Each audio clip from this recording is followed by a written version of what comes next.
Hello, welcome to another video. So in this video, it's going to be about partial fraction decomposition. So we're going to be breaking down rational expressions into simpler forms if possible. And then we're going to see when we know that it's possible and when we should just walk away. Now, the good thing is, anytime you get a question about this, it's always possible. You just need to know the tricks, know the techniques, the principles behind them. So a long time ago, there was a man called Leonard Euler. That's his name. Okay. He was the one who told us that actually, if you have a fraction that has these simple factors in the denominator, you can actually break this into two simpler fractions. And people went, oh. Then they translated that into this, into this, into this, into this, into this. And that's what we're going to do today. We want to see how to break down fractions into their partial fractions. So it's called decomposition. But there are rules we need to follow that make things easy for us. So let's see. Firstly, let's reclassify rational expressions. If an expression is such that the degree of the polynomial on top, which is the numerator, is less than the degree of the denominator, as in this case, you have degree 1 here, here you have degree 2. 1 over 2 is a proper fraction. So that's a proper rational expression. If you go down, all of these are proper, all the ones on the left. So if you go down here, you're going to see that this is a degree of 3 and this is a degree of 4. So 3 over 4 is a proper fraction. That's how you interpret that. But when you get here, you're going to notice that this is a degree of 3, this is a degree of 2. So that's 3 over 2, that's an improper fraction. So it means an improper rational expression. The same thing goes here. It's 2 over 2, that's more like it's not a proper fraction. Okay, it's not supposed to be a fraction. Maybe that's what we'll say in terms of our elementary fractions. But in terms of rational expressions, we still refer to this as improper fraction.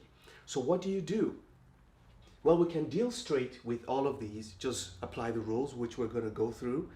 In this case, you have to do long division, which will give you a quotient and then a proper fraction. Now you can decompose the proper fraction just like you will do in this case. But first you have to do long division in both of these cases to get that. So I've chosen 6 questions to represent the different situations you get when you're doing partial fraction decomposition. So let's start with the first and the most basic example, example A. So let's do that.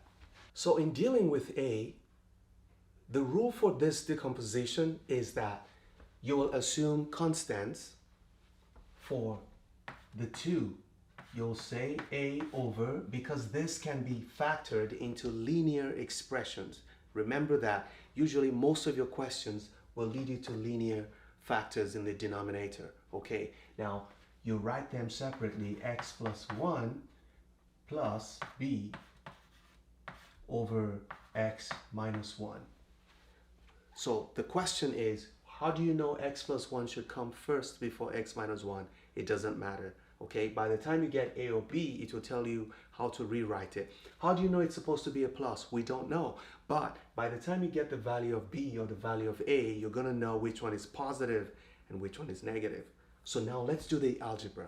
So if you're given this, the first thing you want to do is, in order to get A or B, is multiply each of the terms by the least common denominator. The least common denominator in this case is this, x plus 1 times x minus 1.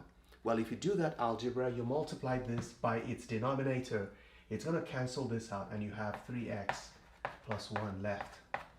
Okay, if you take this same denominator and you use it, common denominator rather, and you use it to multiply this term, x plus 1 is going to cancel x plus 1. You have x minus 1 left. So this is going to be A multiplied by x minus 1 plus, if you do the same thing for this, it's going to be B into x plus 1. This will always happen. Okay, this will always happen. You just have to be careful when you're multiplying by this. The numerator will always be here, and then the term here will retain whatever is not part of it. Okay, you're going to see more examples as we go. Now at this point, there are two methods of clearing this out. Okay, you want to know what A is, you want to know what B is. So there are two methods. The first method is what you call smart substitution or convenient substitution. I love that method because it just makes things fast. For example, in order to make this expression 0, I just have to assume that x equals 1. Why did I choose that? Because remember, x is a variable, a is a constant. It does not matter what you say x is, it doesn't change the value of a. It doesn't matter what you say x is, it doesn't change the value of b. So right now we're just going to look for values that will zero out these expressions. So let's assume that x equals 1, because if x is 1, this is going to become 1 minus 1, which is 0, which will get this out of here. And what is left is just 1 plus 1. You get 2b, and you substitute that 1 here. So let's say for x equals 1, okay, or when x equals 1, let's just put it that way. Let's say when x equals 1, you're going to have 3 times 1 plus 1 will be equal to a into 1 minus 1 plus b into 1 plus 1. So here you're going to have 3 plus 1. This is going to give you 4. Let's just go straight to the answer. And this is going to be 0, and this is going to be 2b. So you end up with b equals 2. b equals 2. So clearly we know now that this is going to be 2. What about a? Well, let's do the other convenience substitution. Okay, what will make this expression equal to 0 so that we can get rid of b and have only a? Well, if we can make x to be negative 1, so we can do that same smart substitution when x equals negative 1. Well, I'm not going to rewrite all these again because that's not the purpose of this video. Okay, I'm just going to put negative 1 here. Negative 1 times 3 is negative 3 plus 1. You're going to get negative 2 equals, and this is going to be 0 at this point, and this is going to be equal to, if you put negative 1 here, it's going to be negative 2a. That means a equals what? 1. So we have solved the problem. We can just rewrite this expression as this. This is now equal to 1 over x plus 1. Remember, a is 1, so it's 1 over x plus 1. And then what is b? b equals 2 plus 2 over x minus 1. Finally, that's our answer. You have done the partial fraction decomposition of this expression. Now, what other method could we have used? Well, this second method is such that you need to know it, because we were able to do what we did now because we had linear expressions as the factors. Sometimes it gets so complicated that no matter what value of x you substitute, you cannot make it be equal to 0. Okay, for example, if you have an expression like this, x squared plus 2, there is no value of x you will substitute that will make this expression equal to 0. Therefore, you cannot use this method. So this second method, which is called equating coefficients, that's what you want to master because it will always work. It may not be as fast, but it is always usable. Okay, so let's get rid of this. Okay, and now go back from here. Instead of doing smart substitution, we're going to distribute everything and start picking things out and solving simultaneous equations. So at this point, we're no longer doing convenient substitution. We're distributing. So we have 3x plus 1 equals, if you open this up, you're going to have ax minus a plus bx plus b.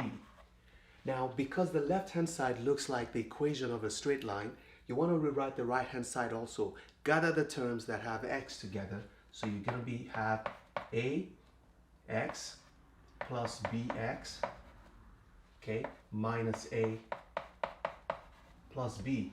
You can put these two together and it becomes a plus b x minus a plus b. Now you can see it looks like the right hand side. So we can compare both sides and say, you know what? The coefficient of x here is a plus b. The coefficient of x here is 3. We can create an equation and say a plus b equals 3 by comparing coefficients. Okay, so we say a plus b equals 3. Let's move that down a bit. So we can say a plus b equals 3. And then comparing constants. What's the constant here? The constant here is 1. It must be equal to negative a plus b, or b minus a. So we can say b, or negative a plus b. Let's put it that way. Negative a plus b equals 1. Now we can add, because we can get rid of a. Let's add. Okay? If you add these two together, you're going to get 2b equals 4, which says that if you divide these by 2, you're going to get b equals 2, which was what we got originally. Now, how do we get a? Well, we can use either of these equations to get our a. And now we're going to say that a will be equal to 3 minus b, which is 3 minus 2, which gives us 1. So you can see now that we have a equals 1 and b equals 2. So a equals 1. This second method is a method you want to master, okay? It takes longer, it takes a lot more work, it takes you to be more careful. If you don't have linear factors in the denominator, well, that's the only way. So you want to practice and master it. Let's go to the second example. For this second example, when you factor the denominator, this is what you're going to get. x plus 2, and x plus 2 squared. These are the possible factors of this denominator. However, you can see that x plus 2 is repeated, because we could have written this like this. This is a case of a repeated linear factor. Whenever that happens, well, you just have to write it in a way that shows that there's a repetition. So each of the three factors will get a letter, okay? If they're not relevant, they're just going to give us 0. But you have to assume that each of the factors is relevant, okay? So this is the case of repeated linear factors, okay? So these are repeated. So there are three possible factors: this one, or this one. But in this one, there's a repetition. When this happens, well, this is how it shows up actually. We don't write it that way, we write it this way, just the way it appears here. So you're going to do this.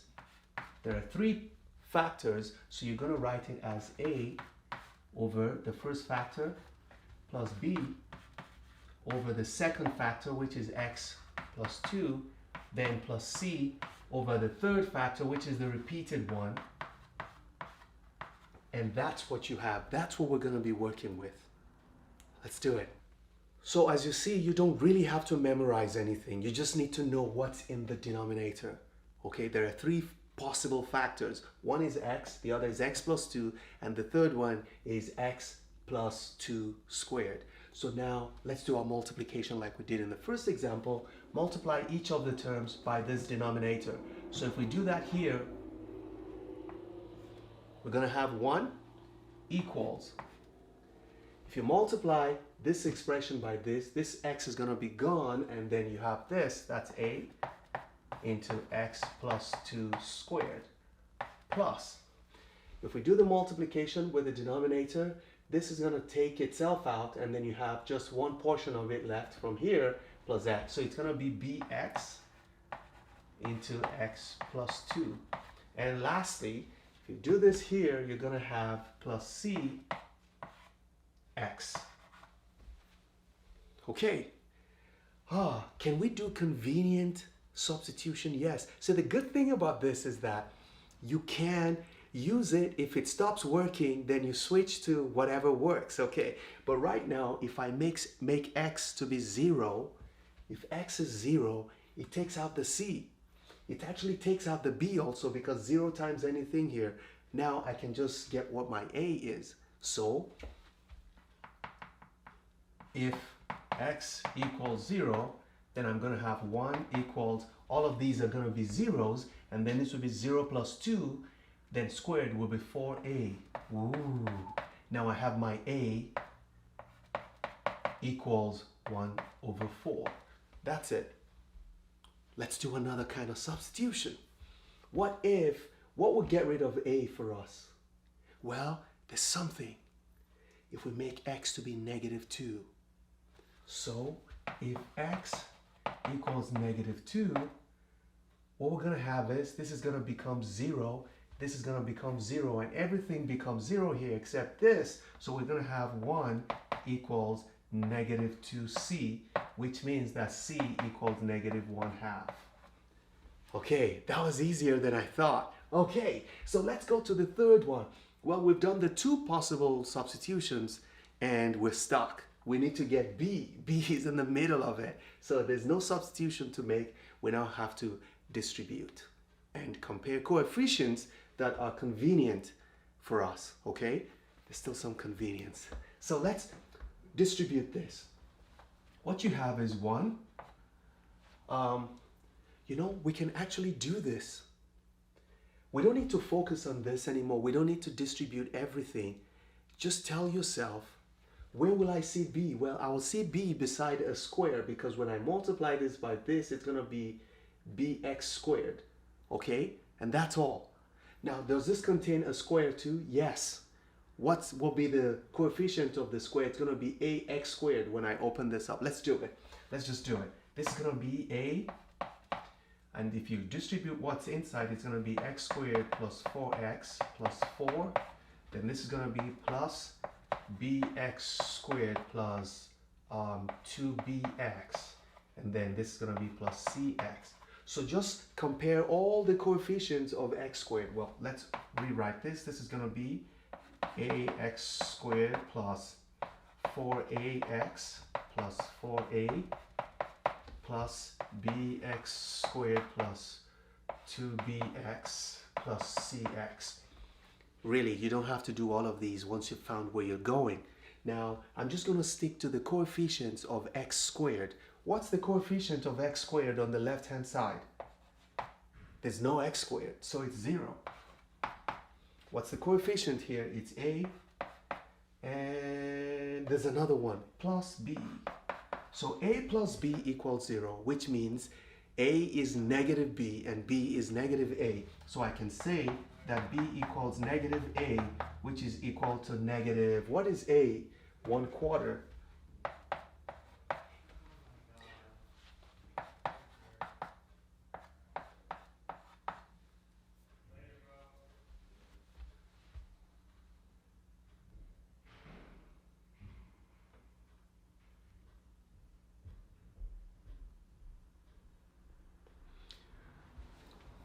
Now that we've got b is -1/4, I'm just going to go here and write my expression using all these fractions, these beautiful fractions. Okay, so now I can say that this expression here, I'm just going to put this arrow here, can be written as a over x. What is a? 1/4. So that would be 1/4x.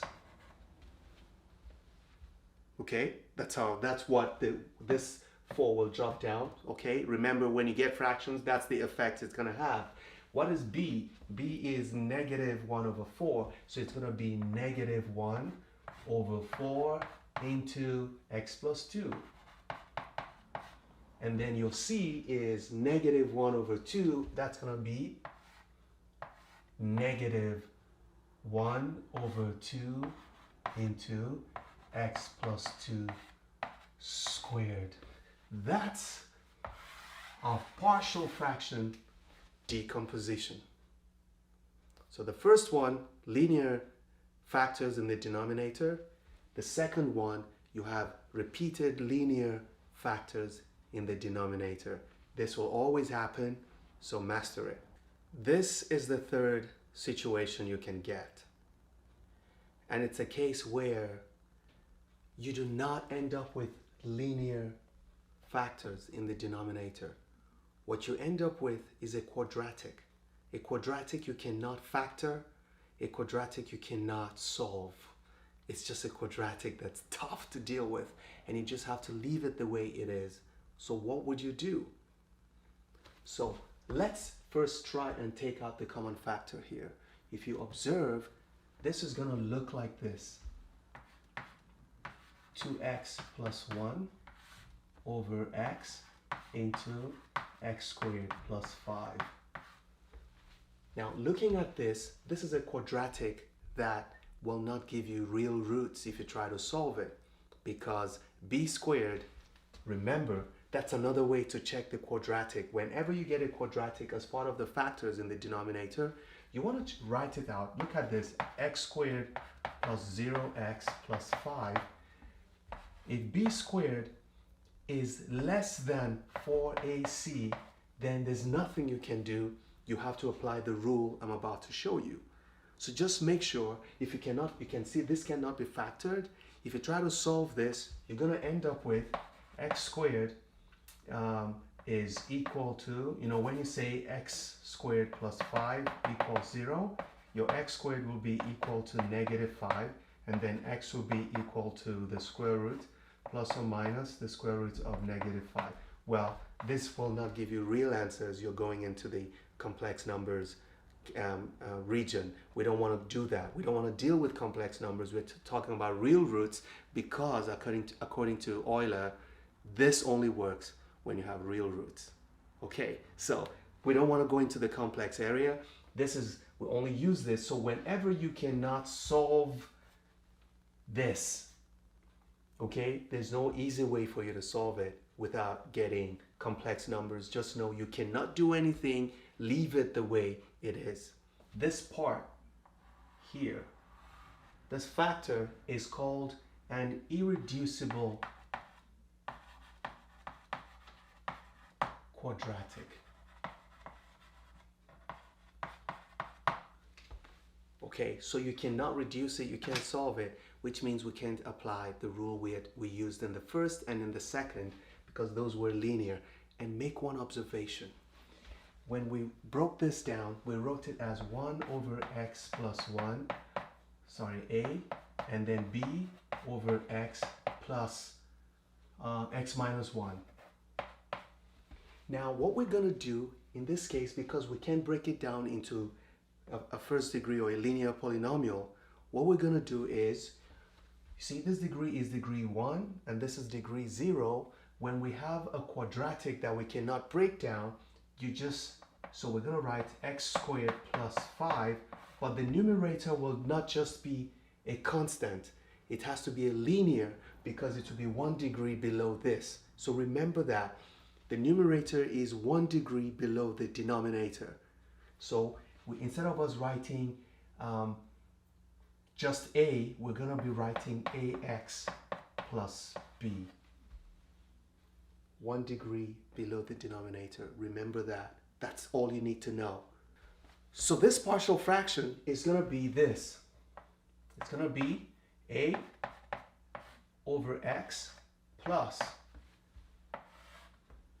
bx plus c. We can't do ax plus b anymore because we've used a. So, and if there are 4 of them, you just keep changing the letters. The next one is going to be dx plus e, the next will be fx plus g. You just keep going as long as you keep having quadratics. Okay, so in this case, we're going to have, I'll put this here, that's x squared plus 5 equals this expression.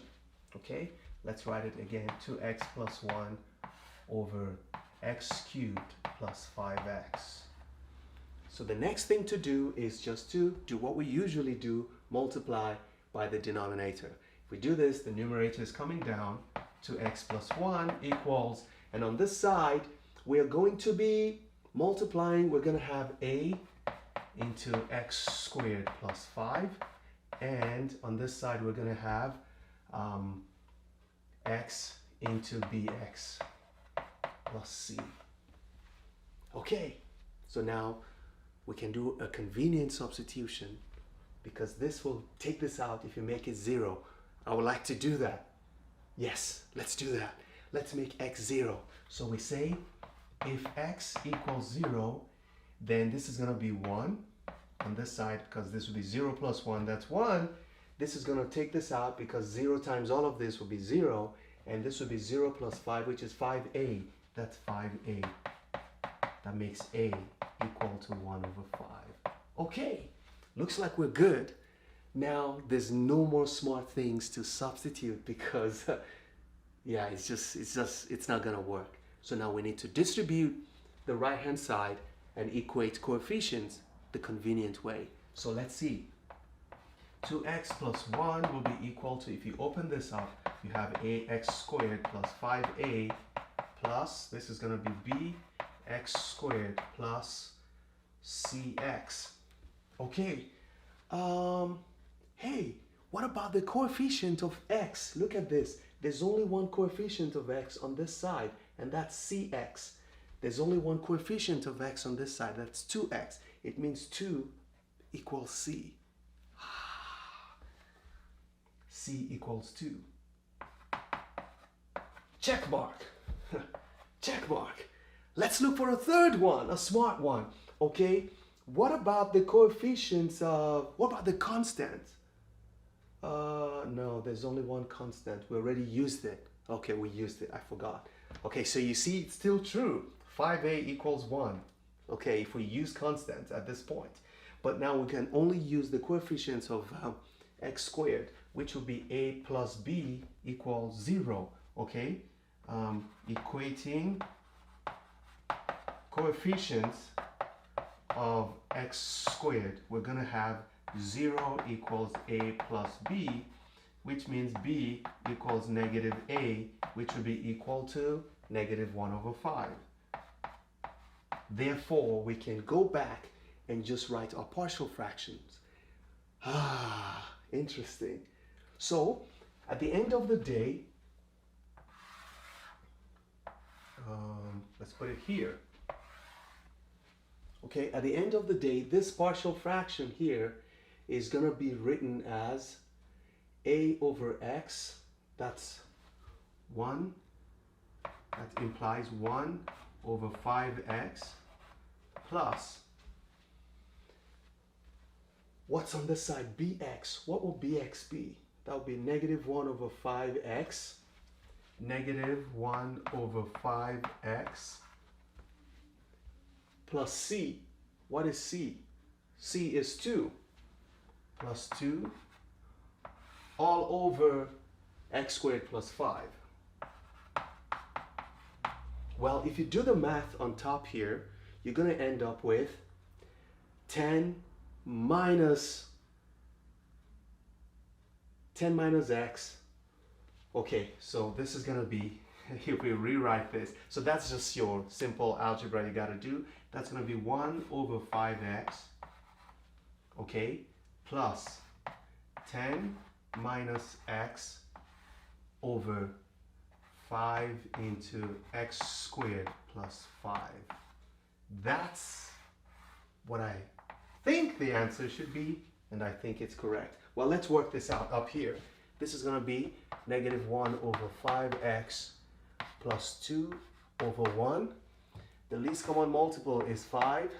That's going to be negative x plus 10, which is 10 minus x over 5. That's it. It's correct. Okay, and the 5 just comes down here and marries x squared plus 5. So that's the partial fraction decomposition of this one. So now we're going to do this one, that's D. And in this case, this is the fourth case in which you have a quadratic in the denominator that cannot be reduced. Well, this is not a quadratic, this is a quartic. Well, if you factor this expression, actually, you're going to get x squared plus 3, x squared plus 3. That's what this is. And a very easy way to look at it is, because this is the square of this, you can see this. I'm going to erase it.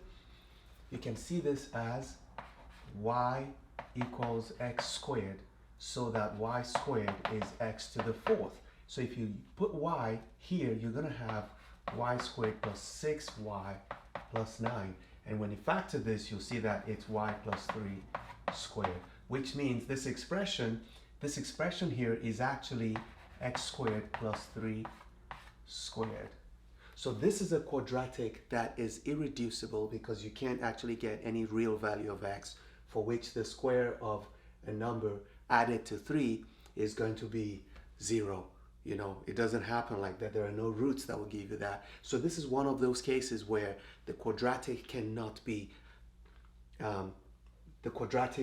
reduced. You can't factor it. You can't get real values of x for this, okay, for it to be 0.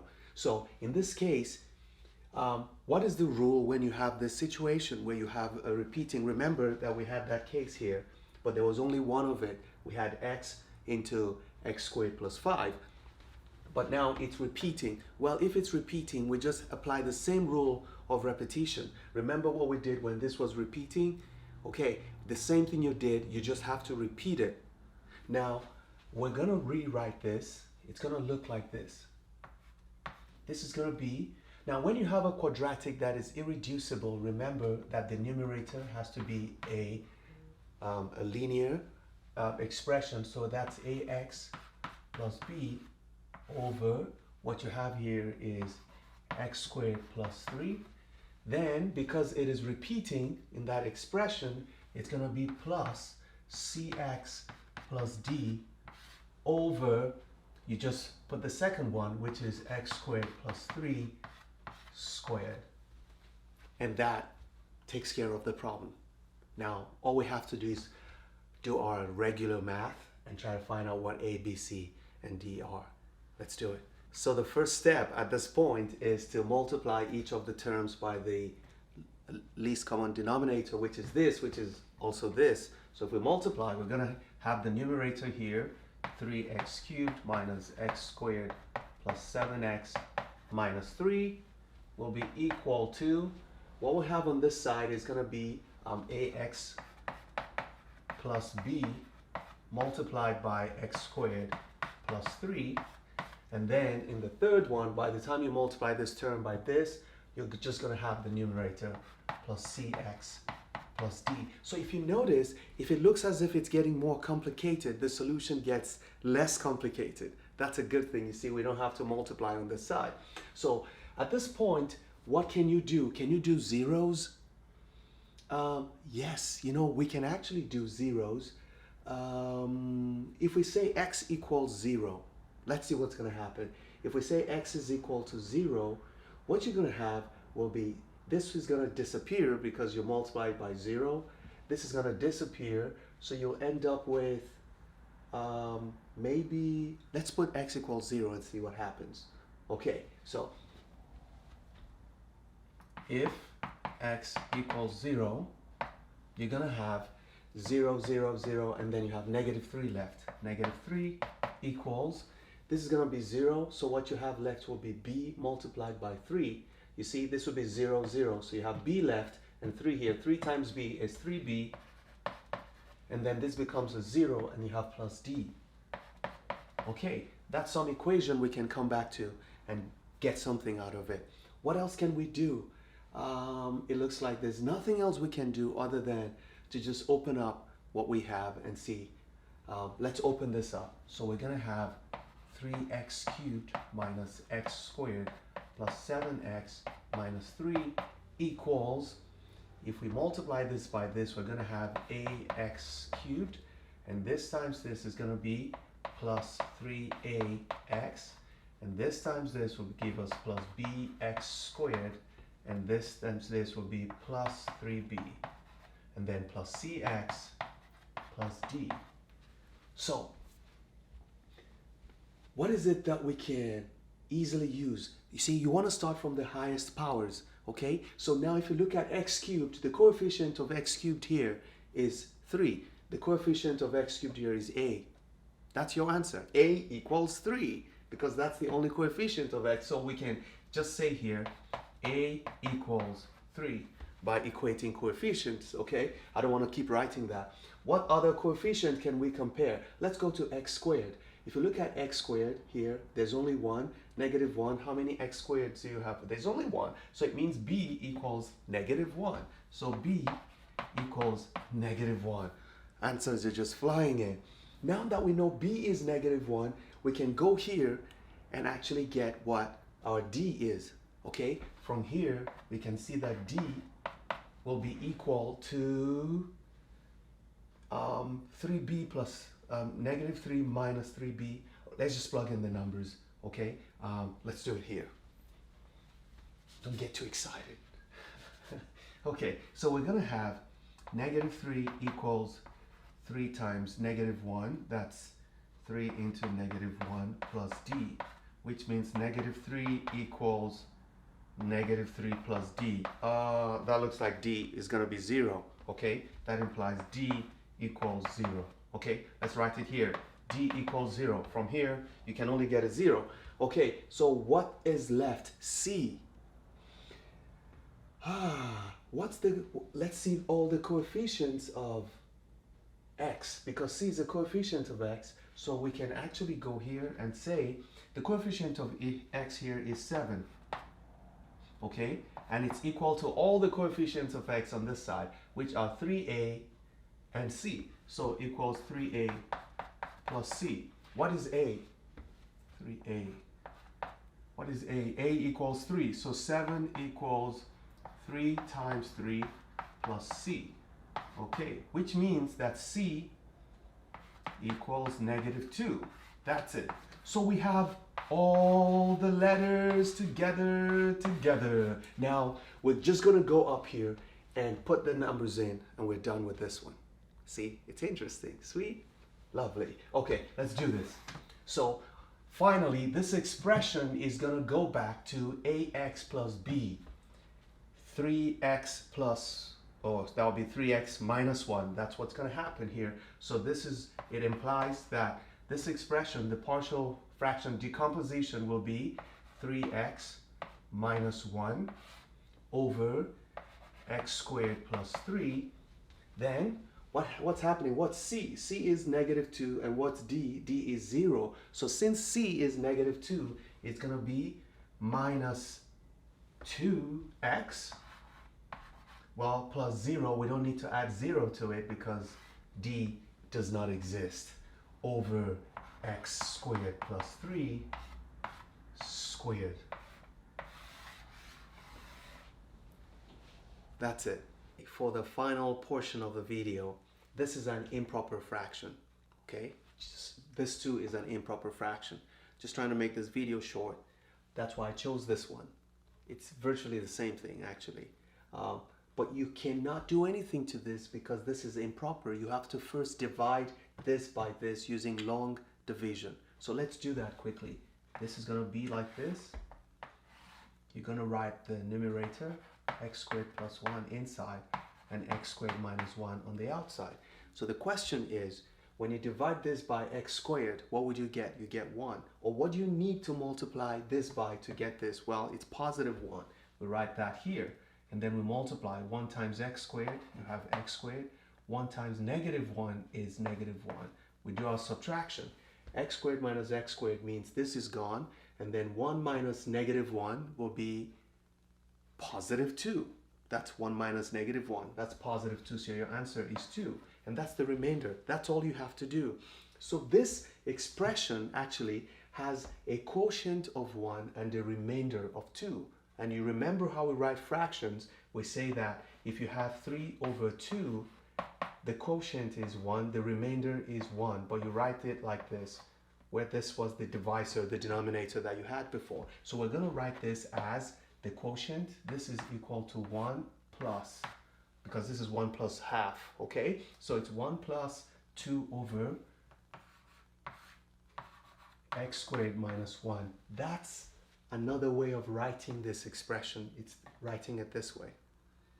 So this is what we can now decompose, and it is just as simple as this one, okay? Because this one just has linear factors, which is exactly what's here. It's x minus 1, x plus 1. And you go ahead and do the work.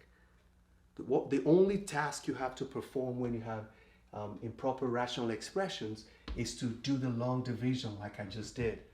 And then you can now decompose this. So your final answer will be 1 plus a fraction plus another rational expression rather. Okay, so that's what you do.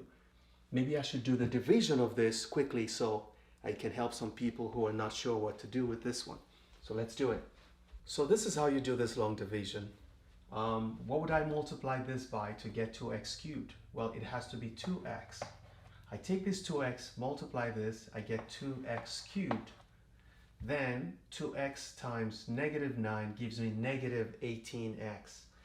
I have to put that under this negative 18x. So what would I write here? Well, since I have no x squared, I'm just going to write plus 0x squared. Now it makes my work easy because I can easily do my subtraction. Now this is gone. This will just, if you take 0 away from 4, you get 4. So you get 4x squared. Now this is negative 15 minus negative 18, which is going to give us plus 3x. Then you have minus 36.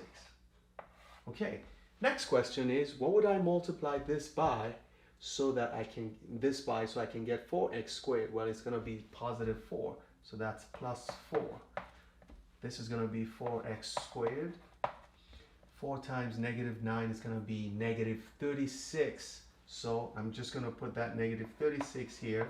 And what's here is 0. That's plus 0x. If I do my subtraction, this is gone, and this is just going to be 3x. So this expression actually can be written as the quotient 2x plus 4. Oh, how do I put it that way? So this expression under here is the same thing as saying 2x plus 4 plus a rational expression, which is the remainder over the divisor, which will be 3x over x squared minus 9, which would be x minus 3, x plus 3. Then at this stage, you can go ahead and apply the partial fraction decomposition rule, which we have learned, which applies to the first one, because they are linear factors that are not the same. Okay, so let's finish this up. Now we just need to focus on this portion, okay, and say 2 over x squared minus 1 is the same thing as 2 over x minus 1, x plus 1, which if we break into partial fractions will be a over x minus 1 plus b over x plus 1. Okay, that's this expression. So if we multiply, we're going to end up with the numerator dropping. That's 2 equals a into x plus 1 plus b into x minus 1. So when we can try when x equals 0, okay, if x equals 0, no, not 0, if x equals 1, if x equals 1, we're going to have this become 0, and this would be 2a equals 2, 2 equals 2a, that means a equals 1. What if when x equals negative 1?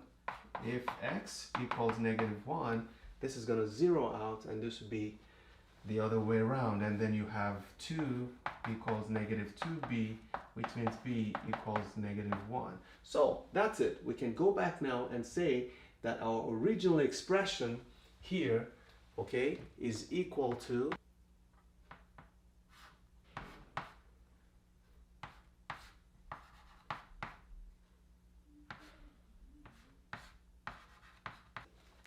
If this video was helpful, remember, if you're not subscribed, it's just a good thing to be subscribed. And then give it a like, give it a share, give it a good comment. Just leave a comment in the comment section so I know it's helpful and I know what kind of videos to make beyond now. Take care of yourselves. Well, don't stop learning. Those who stop learning have stopped living. Bye-bye.